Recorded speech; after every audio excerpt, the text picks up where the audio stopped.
Shri doctor Sudhanshu Trivedi 25 minutes. माननीय सभापति महोदय, मैं आज का प्रारंभ जो नेता प्रतिपक्ष जी ने शुरुआत की थी वहां से करना चाहूंगा। आज 16 दिसंबर है और आज के दिन भारत की ऐतिहासिक विजय का वो दिन है जिसके लिए मैं स्मरण करना चाहूंगा उन सभी पात्रों को जिन्होंने ऐतिहासिक विजय में बड़ी भूमिका निभाई, चाहे ढाका में पैराट्रूपर्स को लीड करने वाले जनरल जे जैकब या chief of the eastern command general Jagjit Singh Arora या भारत के चीफ उस समय सैम मानेकशॉ और श्रीमती इंदिरा गांधी। और यह समय याद भी दिलाता है कि जब कोई ऐसा वक्त आता है तो उस समय हमारे नेता और उस समय नेता प्रतिपक्ष अटल जी ने इंदिरा जी की तारीफ करके कहा था कि हम सरकार के साथ खड़े हुए हैं। तो विपक्ष को याद रखना चाहिए कि किस ढंग से समर्थन किया जाता है। परंतु मुझे एक याद आता है कि आज इंदिरा जी की आत्मा जहां कहीं भी होगी तो वो बड़ी अचंभित और स्तब्ध हो जाती होगी कि ये वही पार्टी है और ये वही परिवार है जिसके नेता के बारे में पाकिस्तान का पूर्व मंत्री फवाद चौधरी समर्थन करता है और ये वो है जो कहता था मैंने पुलवामा में घुस के मारा है, जिनके बारे में ख्वाजा आसिफ उनके रक्षा मंत्री समर्थन करते हैं, जिनके बारे में पूर्व प्रधानमंत्री उनके Imran Khan floor of the house पे बोलते हैं और सर जिनका नाम यूएन में उनके डोजियर में लिखा जाता है। तो मुझे लगता मैं इंदिरा जी को इन्हीं शब्दों में श्रद्धांजलि दे सकता हूं कि बूढ़ा वंश इंदिरा जी का उपजा ऐसा लाल, इज्जत सारी डुबो गई है ऐसा किया कमाल। अब मैं आगे कहना चाहता हूं सर, मगर एक इस सदन में जब हम 75 वर्ष के ऊपर एकत्र हैं तो शायद 75 वर्ष के इतिहास का वो सबसे ऐतिहासिक मौका था। तो मैं ये कहना सर आपके लिए आगे सुनिए सर, आप अरे लीजिए आप सुनिए, मैं एक बताना चाहता हूं सर, एक महत्वपूर्ण बात ये थी कि एक तरफ 7th फ्लीट भेजा गया था और चंद दिनों के अंदर अमेरिका ने मान्यता भी दे दी थी। हमने 93,000 प्रिजनर ऑफ वॉर छोड़े मगर पीओके में कुछ नहीं कर पाए। चलिए वो एक अलग बात है। हमारे 54 प्रिजनर ऑफ वॉर पाकिस्तान में थे, वो नहीं मिल पाए। ये मुझे आज तक आश्चर्य है कि 93,000 दे के 54 नहीं ले पाए। सुलह की कौन सी शक्ल सुमरती रही। तो मैं इनकी पॉलिसी के लिए कहना चाहूंगा, अरे आपके नेताओं के लिए बोल रहा हूं, एक पंक्ति में कह रहा हूं, सुनिए, अरे बात तो सुनिए, काहे परेशान हो रहे हैं। मैं कह रहा हूं चीन छीन देश का गुलाब ले गया। पंडित नेहरू के लिए वो गुलाब का फूल लगाते थे। चीन छीन देश का गुलाब ले गया, ताशकंद में वतन का लाल सो गया और ये सुलह की शक्ल को संवारते रहे और जीतने के बाद बाजी हारते रहे। अब मैं आज के विषय पे आता हूं। संविधान के संदर्भ में अभी अभिषेक मनु सिंघवी जी जो ये बहुत कृपया आप बैठ जाए। अरे भैया सब दिखाई पड़ रहा है। देखिए मैंने तो इनके नेताओं की तारीफ की फिर भी नहीं हजम हो पा रही है इनसे, इसीलिए मैं कह रहा हूं। अब सुनिए, आज के हम संविधान के विषय पे आते हैं तो संविधान का सबसे पहला वाक्य है, कृपया बैठिए। द पीपल ऑफ इंडिया, हम भारत के लोग। सभापति महोदय, अगर हम लोग और भारत इन 3 शब्दों का अर्थ समझ लें तो संविधान निर्माताओं का मूल भाव समझा जा सकता है। मगर अफसोस सर्वाधिक भ्रम इसी विषय को लेकर किया जाता है। अभी अभिषेक मनु सिंघवी जी ने बोला और कई वक्ताओं ने बोला कि ये बात का आशंका थी कि हम सरवाइव करेंगे कि नहीं डेमोक्रेसी में, मगर हम सरवाइव करने वाली बात नहीं। मैं आज के समय में अपने विपक्षी दलों से कहता हूं, पूरे ईस्टर्न हेमिस्फीयर में उठा के देखिए, बड़े देशों में sustainable absolute and vibrant democracy सिर्फ भारत है और जापान और ऑस्ट्रेलिया तो कॉन्स्टिट्यूशनल मोनार्की हैं। तो पूरे पूर्वी गोलार्ध में यदि देखा जाए तो absolute democracy, vibrant democracy, consistent democracy सिर्फ भारत है। और यह भी समझना चाहिए आज डेमोक्रेसी के अंडर में सर 34% पॉपुलेशन है विश्व की, जिसमें 17% अकेले हम हैं। We are the defenders of democracy in the entire world. कोई और नहीं है जिसे दूसरे नेता जाकर समझते होंगे। परंतु मैं यह भी बताना चाहता हूं, हम डेमोक्रेसी में सर्वाइव किए हैं तो यह कोई अनायास नहीं। कॉन्स्टिट्यूएंट असेंबली की डिबेट में डॉक्टर राधाकृष्णन ने कहा था, मैं कोट करता हूं, कि गणतांत्रिक व्यवस्था इस देश के लिए कोई नया प्रयोग नहीं है, यह इतिहास के आरंभ काल से भारत की व्यवस्था में थी। मैं बाबा साहब अंबेडकर को कोट करना चाहूंगा। उन्होंने कहा, लोकतंत्र की अवधारणा भारत के लिए कोई बाहर की अवधारणा नहीं है, it's not an align object. यह कोई अपरिचित चीज नहीं है, प्राचीन काल से भारत की व्यवस्थाओं में निहित थी। और उन्होंने बौद्ध संघों का उल्लेख किया। और मैं अपने सम्मानी मित्रों से कहना चाहता हूं, लोकतंत्र की व्यवस्था भारत में कहां से थी? 12वीं शताब्दी के कर्नाटक में भगवान वासवन्ना के अनुभव मंडपों को देखिए। चोल साम्राज्य में 8वीं और 9वीं शताब्दी में इलेक्टेड गांव के प्रतिनिधि होते थे, 6 कमेटियां होती थी जो इलेक्टेड ढंग से काम चलाती थी। उसके पीछे जाइए तो वैशाली का गणराज्य, जिसका उल्लेख हमारे जदयू के अध्यक्ष जी ने भी किया, और उसके पीछे जाइए तो वैदिक काल में सभा और समितियां बैठकर इसी लोकतांत्रिक व्यवस्था के तहत कार्य किया करती थी। तो बाबा साहब अंबेडकर जो ड्राफ्टिंग कमेटी के चेयरमैन थे, अगर उन्होंने इन सारी परंपराओं के चित्र उसमें रखे हैं, इसका अर्थ हुआ कि भारत की डेमोक्रेसी मूल रूप में वहां से आती है। वैसे मैं एक और चीज कोट कर दूं, भारत रत्न पूर्व राष्ट्रपति डॉक्टर प्रणब मुखर्जी जी ने भी जून 2018 में आरएसएस हेडक्वार्टर पे अपने भाषण में कहा था कि भारत ही लोकतंत्र का मूल है और वैशाली का गणराज्य विश्व का पहला गणराज्य था। अब मैं बताना चाहता हूं कि हम भारत कैसा है, क्योंकि हमारे विरोधी लोगों को थोड़ा विदेश की बात ज्यादा समझ में आती है, तो देश क्या कहता है उससे ज्यादा समझिए विदेश क्या कहता है। और मैं सिर्फ 2 ही बड़े लोगों के नाम लूंगा। चाइना, मैं कहता हूं कोई भी जाके चेक करे, चाइना में एंशिएंट चाइनीज में भारत का नाम क्या है? ट्यान जाओ, TIANZHOU। जाओ शब्द वहां पर केंद्र के लिए प्रयोग होता है, जैसे हमारी भारत में पुर, जयपुर, नागपुर, कानपुर वगैरह वगैरह। अब टियान जाओ अगर आप जाके आज सर्च करेंगे तो विकिपीडिया में कुछ उन्होंने घपला कर रखा है, सीधे सीधे लिख के नहीं आता, पर चाइनीज भाषा की डिक्शनरी में जाइए, TIN टियान का अर्थ है हेवन और जाओ का अर्थ है केंद्र। तो चाइना के एंशिएंट में माना जाता था भारत क्या है? It is the centre of heaven. Ancient Japanese में भारत का नाम है Tenjiku, that is the centre of heaven. और ये कहते देश ही नहीं था, और चीन भी कह रहा है और जापान भी कह रहे हैं कि ये देश तो वो है जो स्वर्ग का केंद्र था। अब मैं बताना चाहता हूं, मिडिल ईस्ट में, अरब में 8वीं और 10वीं शताब्दी में जितने भी बड़े बड़े अरब के राइटर्स हुए हैं, चाहे इब्ने असीर हो, इब्ने कसीर हो, इब्ने तबरी हो, इब्ने खल्दून हो, उन्होंने क्या लिखा है? अजीदुल रिहल उल इलामीन बिल इलादुल हिंद, यानी when I look towards the India the cool breeze of knowledge comes to us. तो इधर का भी, पूरब का भी बता दिया, पश्चिम का भी बता दिया, मगर हम क्या करें?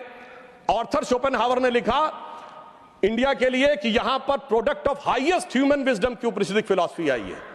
ये हमारा देश था, मगर अफसोस आज भी लोग ये कहते हैं कि जब माननीय प्रधानमंत्री जी ये कहते हैं कि Bharat is a mother of democracy, तो ये संविधान की मूल भावना के अनुरूप कहते हैं, मगर अभी भी कहीं कहीं लोगों को डिफेंडर्स ऑफ डेमोक्रेसी कहीं और से नजर आते हैं। इसलिए हमारे इस देश के लिए सभापति महोदय क्या कहा जाता था? गायन्ति देवः किल गीत कानी धन्यास्तुते भारत भूमि भागा स्वर्गापवर्गास्पद भाग हेतु भवंति भूयः पुरुषा सुरत्वात्। अर्थात ये भारत भूमि धन्य है, देवता जिसकी स्तुति में गीत गाते हैं, क्योंकि स्वर्ग में रहने के बाद भी मनुष्य के रूप में जन्म लेने को यहां लालायित रहते हैं, क्योंकि हम मोक्ष भूमि है। और वैसे ऑन द लाइटर नोट मैं कहना चाहूंगा, जो लोग मानते नहीं है कि भारत डेमोक्रेसी कि वो कहते हैं इंग्लैंड के मैग्ना कार्टा 1215 से आया था, वो इंग्लैंड को मानते मदर ऑफ डेमोक्रेसी। तो सभापति महोदय मैं कहना चाहूंगा कि इंग्लैंड के पूर्व प्रधानमंत्री की मदर इन लॉ हमारी इसी सदन की सदस्य हैं, तो मदर ऑफ डेमोक्रेसी ना मानो तो mother in law of democracy ही मान लेना चाहिए। अब मैं ये कहना चाहता हूं महोदय, ये देश कैसे एक था जो वी द पीपुल कहा गया है। मैं बताना चाहता हूं कि जब माननीय प्रधानमंत्री जी ने श्री राम जन्मभूमि का उद्घाटन करना था, तो उससे पहले वो दक्षिण के जिन मंदिरों में गए थे उसमें से एक तमिलनाडु का श्रीरंगम मंदिर है। उस श्रीरंगम मंदिर का महत्व क्या है?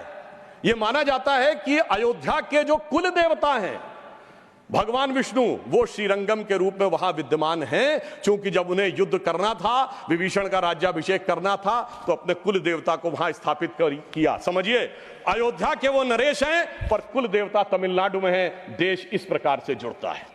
भगवान कृष्ण ने अपना शरीर छोड़ा द्वारका में और हृदय उनका जगन्नाथपुरी में है। देश इस तरीके से जुड़ता है। इसके बावजूद लोगों को समझ में नहीं आता कि यह देश कभी जुड़ता था। तो मैं कहना चाहता हूं, आज भी कभी जब आप पूजा करते हैं तो हाथ में जब जल लेते हैं तो पंडित क्या बोलते हैं? गंगे च यमुने च गोदावरी सरस्वती नर्मदे सिंधु कावेरी जलेस्मिन् सन्निधिं कुरु। देश की सारी नदियों का स्मरण हो जाता है।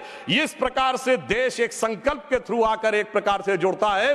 और इसीलिए इसकी डेफिनेशन भी दी गई। अगर इंडिया दैट इज भारत कहा गया है हमारे कॉन्स्टिट्यूशन में, तो इंडिया एक ज्योग्राफिकल कॉनोटेशन है जो इंडस रिवर के इस तरफ है, तो फिर देश कैसे नहीं था।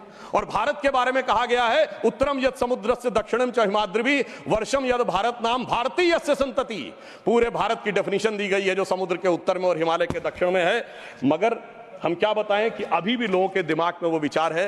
अब मैं अगले विषय के ऊपर आता हूं। स्वतंत्रता आंदोलन, कांग्रेस बहुत दावा करती है कि उसने स्वतंत्रता आंदोलन में बड़ा काम किया। निश्चित रूप से योगदान था कांग्रेस के बड़े नेताओं का, हम इसको नकारते नहीं हैं। परंतु उस योगदान के बाद उस योगदान में कितना मिष्ठान लेने का प्रयास हुआ, यह मैं कांग्रेस के एक नेता कोट करना चाहता हूं। आप सबने बड़ा प्रसिद्ध गीत सुना होगा, कदम कदम बढ़ाए जा खुशी के गीत गाए जा, जो आजाद फौज का गीत था। इसको लिखने वाले थे बंशीधर शुक्ल, वो कांग्रेस के नेता थे। 42 में भारत छोड़ो आंदोलन के वजह से उनको निकाल दिया गया नौकरी से। वो लखनऊ में आकाशवाणी में कार्य करते थे।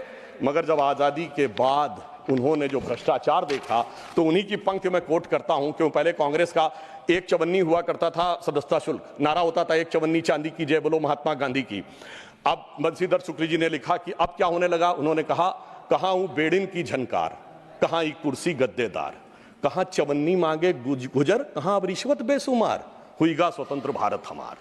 और आगे उन्होंने लिखा कि कॉलेज की सब खिड़की स्वतंत्र, टीचर लड़का लड़की स्वतंत्र, हाकिम स्वतंत्र हरहा स्वतंत्र, गलियार घूर चरहा स्वतंत्र, परतंत्र हुए ईमानदार, हुईगा स्वतंत्र भारत हमार। ये तो मैं 1950 के आसपास की बात बता रहा हूं, जिस जमाने के विषय में आप ये कहते हैं। मगर अब मैं आता हूं संविधान में, जो पहला संविधान संशोधन किया गया, जिसके बारे में हमारे बहुत से लोग बोल चुके हैं, मैं डिटेल में नहीं जाना चाहता।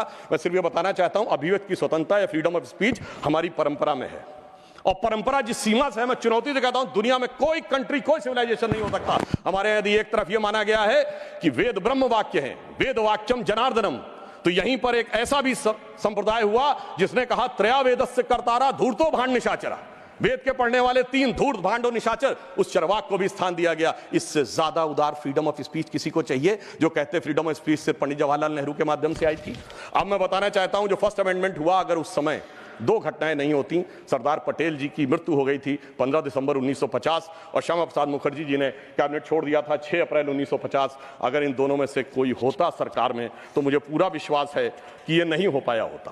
परंतु उस फ्रीडम ऑफ स्पीच की कैजुअलिटी क्या हुई, मैं एक बताना चाहता हूं। बाबा साहब अंबेडकर ने जब 6 अक्टूबर 1951 को अपना इस्तीफा दिया है, जयराम रमेश जी ने वो बात ठीक कही थी कि उसका उपलब्ध है सरकार के आंकड़े में भी।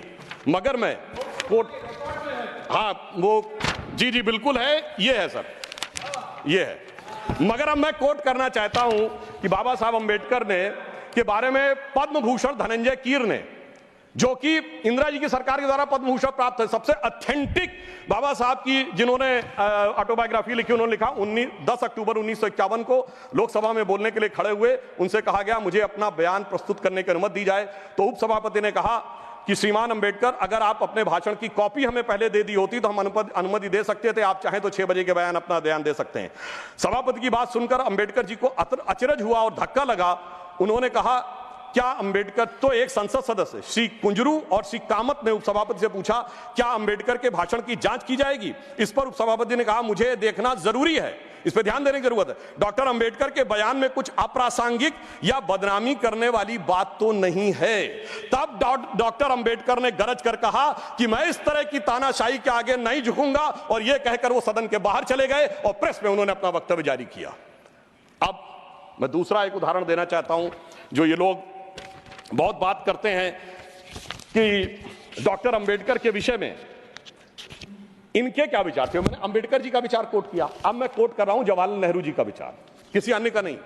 जवाहरलाल नेहरू जी ने 16 जनवरी 1952 को चुनावों के उपरांत एडविना माउंटबेटन को पत्र लिखा।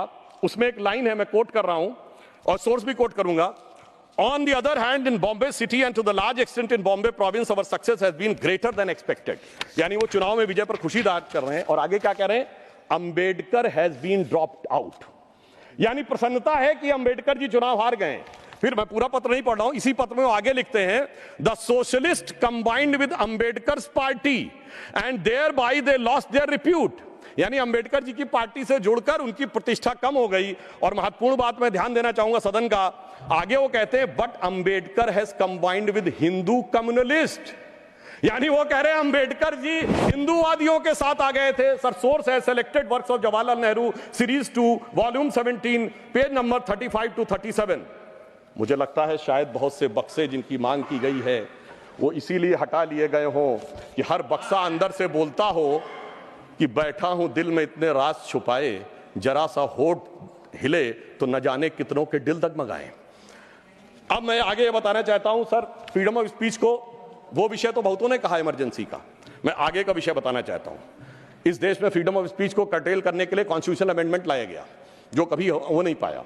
वो था पोस्ट ऑफिस अमेंडमेंट बिल 1986, जिसमें यह अधिकार सरकार ने लिया था कि वो जिसकी चिट्ठी चाहे खोल के पढ़ सकती है और उसमें आपत्तिजनक हो तो उस पर कार्रवाई कर सकती है। जैसे कोई आज ये कहे कि व्हाट्सएप ईमेल मैसेज आपके कोई भी सरकार पढ़ सकती है और पढ़ने के बाद कार्रवाई कर सकती है, वो तो भला हो ज्ञानी जैल सिंह जी का जो उस समय राष्ट्रपति थे, जिन्होंने उस संवैधानिक व्यवस्था का उपयोग किया कि उन्होंने उसे वापस ही नहीं किया, इसलिए वो कभी वास्तविक अर्थों में आ नहीं पाया। दूसरा, मैं राजीव गांधी जी के समय का कोट करना चाहता हूं। 29 अगस्त 1988 को एंटी डिफेमेशन बिल आया, यानी कोई सरकार की आलोचना करेगा तो उस पर कार्रवाई होगी, मगर उस समय प्रबल विरोध के चलते हुए वो नहीं हो पाया। फिर मैं बताना चाहता हूं डॉक्टर मनमोहन सिंह जी ने आईटी एक्ट 2000 में सेक्शन 68A को अमेंड किया, जो सुप्रीम कोर्ट के द्वारा स्ट्रक डाउन कर दिया गया। अब इसके उपरांत मैं ये भी बताना चाहता हूं कि जो संवैधानिक व्यवस्था थी वन नेशन वन इलेक्शन की, ये टूटी कहां से थी? जब कांग्रेस में अंतरात्मा की आवाज जाग गई थी।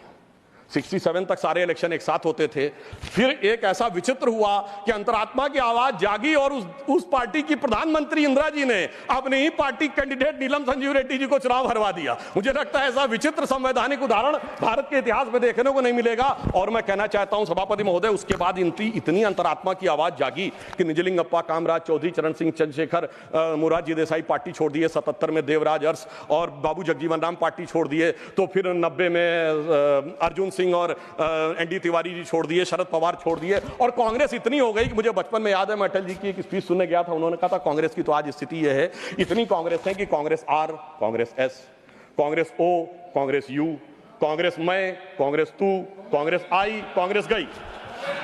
अब मैं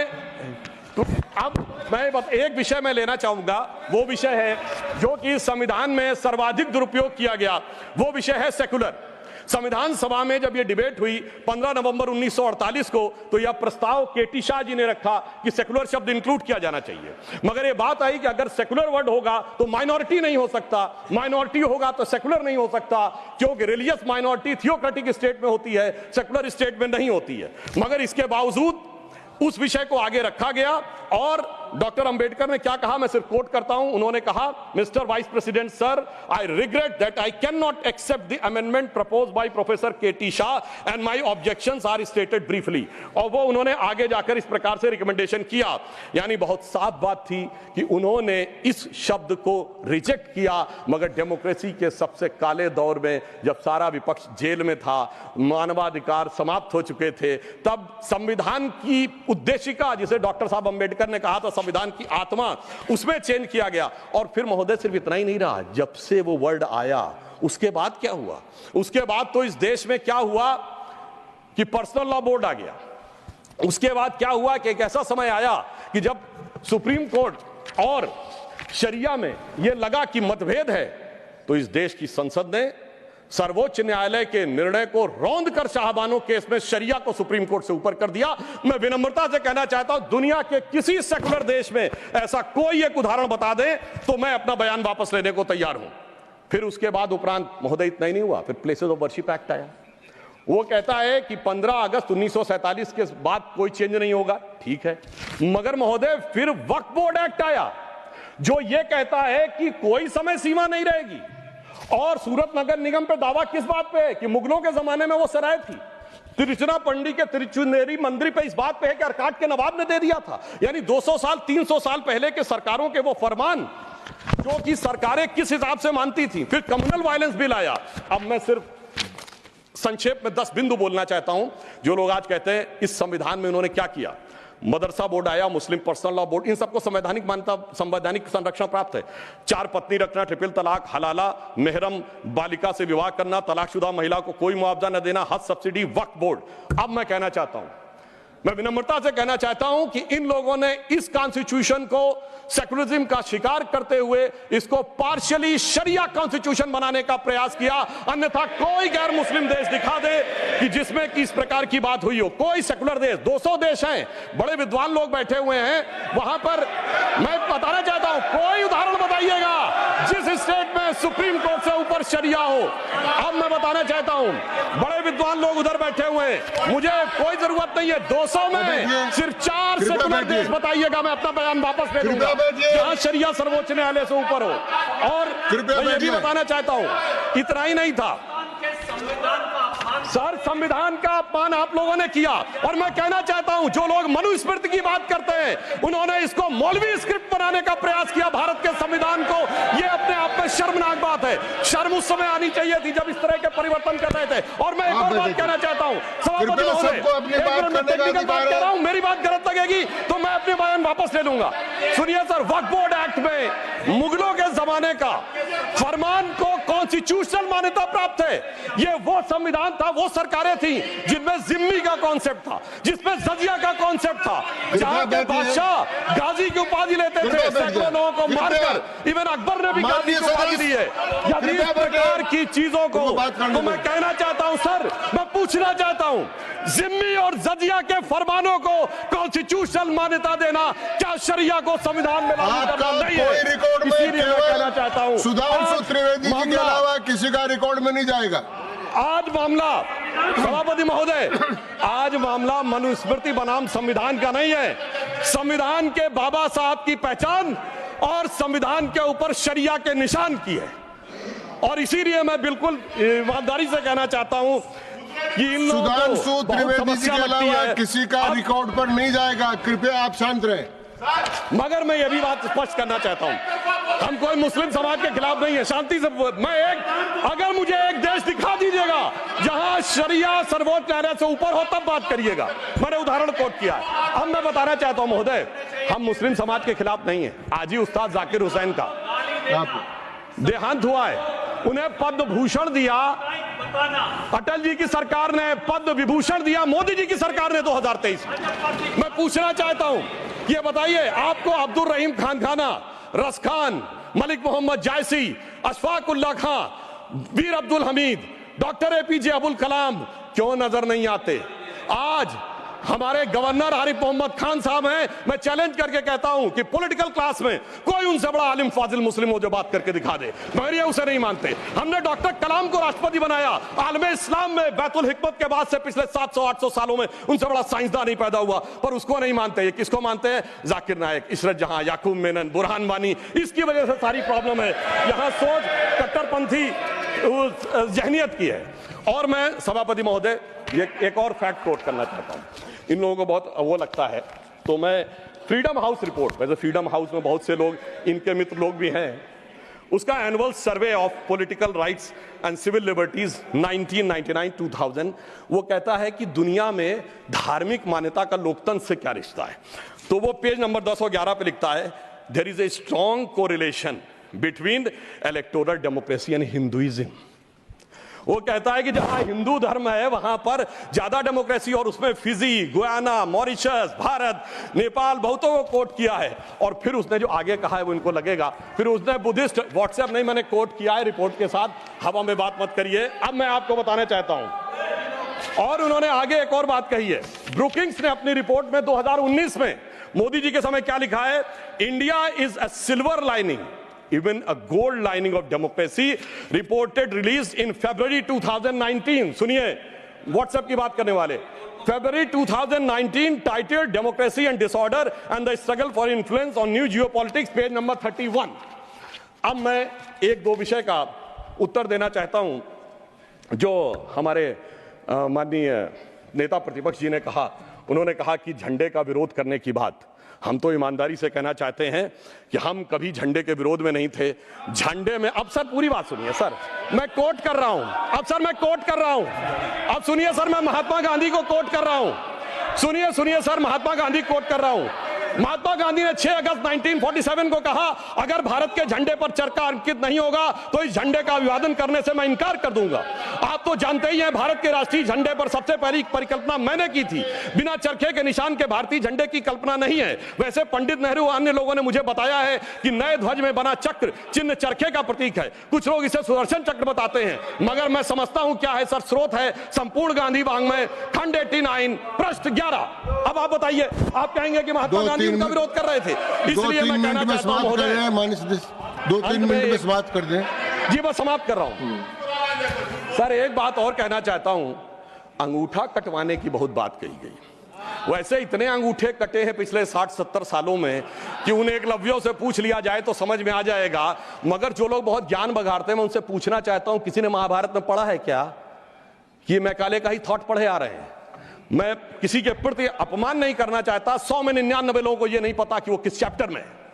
महाभारत के वन पर्व में है, जहां पर जब एकलव्य का वो पूरा विशेष नहीं जाता, जब द्रोणाचार्य उससे पूछते तुम अपना परिचय दो, तो कहता मैं मगध नरेश जरासंध के प्रधान सेनापति हिरण्यधनु का पुत्र Eklavya. He was the chief of the armed forces. माननीय सदस्यगण, आप ऐसे कहते हैं जैसे माननीय सदस्यगण, जो बचे हुए माननीय सदस्य बोलने वाले हैं उनको कल अवसर मिल सकेगा। आप कृपया 1-2 मिनट में समाप्त करें। जी हम समाप्त करते हैं। तो इसलिए मैं कहना चाहता हूं, जब अगर आप हकीकत में देखेंगे तो समझ में आएगा। और मैं आज प्रधानमंत्री जी को धन्यवाद देना चाहूंगा। महोदय, ये जरासंध की सेना वो थी जो उस समय भारत की सबसे शक्तिशाली सेना थी, जिसके लिए कृष्ण जी भी एक बार छोड़े थे तो रणछोड़ नाम पड़ा था। अगर ट्राइबल उसका चीफ था, यह भी तो पूरी बात बताओ। और आज 5000 साल के बाद जब महामहिम राष्ट्रपति ट्राइबल समाज से हैं, तो पहली बार तीनों सेनाओं का सर्वोच्च अध्यक्ष एक बार पुनः ट्राइबल हुआ है। तो मुझे लगता है भारत की परंपरा को सही ढंग से समझने का एक अवसर मिला है।